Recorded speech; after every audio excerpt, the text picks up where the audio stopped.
There must be over 150 media crammed into this small space, and they've got the heaters on as well, so it's absolutely sweltering in here. Condensation falling off the ceiling on my head and also on Carl Froch's head as well. I think they've done that deliberately just to mess us around a little bit, Carl. But getting close to the fight now, I want you to try and take me into David Haye's head if you can. I mean, will he be almost having dreams about this fight at this stage? What is it? We're 18 days away from the fight. So, I mean, I just spoke to him about 10 minutes ago, and he's finished his sparring now. Now, for me, that's unusual. I spar, if I'm fighting on the Saturday, I have 8 days. I'll finish my last spar will be on the Friday before the following week. So, 8 days away from the fight, I'm finishing my sparring. So then that last week, you're still concentrating and thinking about how the sparring's gone. You're thinking about, you know, as you're sort of nodding off, sometimes you trip the odd jab or the odd right hand, half throw and it wakes you up because you're concentrating that much. But 18 days out for me, I'm a bit more still relaxed, you know, just focusing on the fitness. So he's doing a bit of stretching, a bit of conditioning work, which was still benefiting for the fight. And I'm sure he's still doing a couple of long runs for the stamina and the endurance. He'll still be doing that. But you know, he's well practiced, David. He's world champion, he's confident. So he'll be in a good place mentally. He'll be just relaxed and just looking at his diet, making sure he's eating the right foods. I don't think weight's a problem for David either, especially with him being a heavyweight. He's quite a light heavyweight. What's he doing, 15 and a half stone? Well, that's going to be interesting, isn't it? I mean, I don't know whether he'll tell us what he's weighing at the moment or not, because he was very light for his last fight. He was only 15 stones and half a pound, and he was, 15-12 against John Ruiz, 15-7 when he won the title against Nikolai Valuev. That was a surprise. I mean, would he want to be that light going in against someone like Possibly, Klitschko? because speed's going to be a big factor with this fight. I mean, Klitschko is big and strong, but he's also a little bit clumsy and cumbersome. He's what is he, 17 off 18 stone? He's a big lad. So if David's got that speed can win fights, and speed and timing's your power. So I think he'll come in what he's come in his last couple of fights, you know, 15 and a half stone, but he'll probably leave that until he's on the scale so everyone can then make an assessment. He won't want it leaking out at this stage. Because then they can build their battle plan around it, I guess. If they know he's light, they know he's going for a speed strategy. It's like he won't want his sparring filming, he won't want people knowing what his weight is, he won't want to know what the tactics are. Let's keep it all sort of under his hat for now. But thinking again about the mental side of this fight, I guess David's been building himself up to face Vladimir Klitschko for a couple of years now. I suppose this would be almost like you getting the Calzaghe fight, finally having searched and looked for it for all those years. So will it be that bit different for him? Will he be extra keyed up for this? And, you know, maybe he had a battle plan 2 years ago. Do you think that battle plan will have changed much in the intervening years? Possibly. It will be sort of geared up for it because, you know, this is the biggest fight of his career. Let's make no bones about it. This is Vladimir Klitschko, you know, the big, strong, heavyweight champion of the world. David's champion of the world. He's the other champion of the world. It's a unification fight, or it's for 2 titles at least. And you know, in David's mind, he knows he's in deep water with this guy, and he knows he's got to be at his best. He's got to be sharp. He's got to be mentally strong. He's got to be physically fit. So he's covered all his angles, what he needs to do. And now it's a matter of focusing in and homing in on the mental strength. And David's a very confident young man, and he's very sort of strong mentally as well as physically. So he'll be in a good place right now, just fine-tuning and sharpening the last parts of his tools.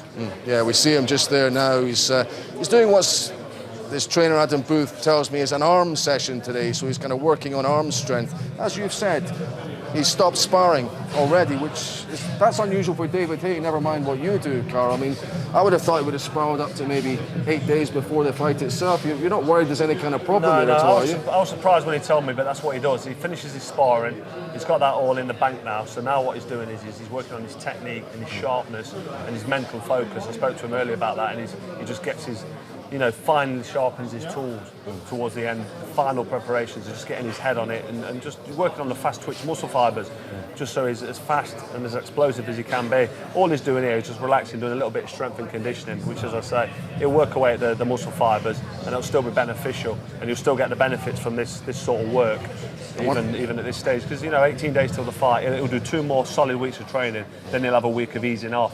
So that will give him some lactic acid in the muscle, that will work away deep into the muscle fibres, and that he'll take that into the fight, this sort of work here. I mean, that's his left jab, his deltoid, his tricep, his bicep. Does he want to get in a jabbing contest with Vladimir Klitschko, though? He can do. He's got a sharp jab. He's got one of the best jabs in the business, David. He's not got the reach and height advantage. Sharp flick jab, isn't it? It is, yeah, but he sets up that right hand of his jab. He's got a very, very sharp left jab, and he sets that up then for the right hand, and he chucks a nice hook followed by a solid right hand as well. So the jab's a rangefinder for that hook right hand. Wondering about stamina though in this fight. I mean, we see him do these repetitions here. He'll be hopefully be in the condition of his life for this. You'd expect so. But I watched Vladimir Klitschko in the gym last week.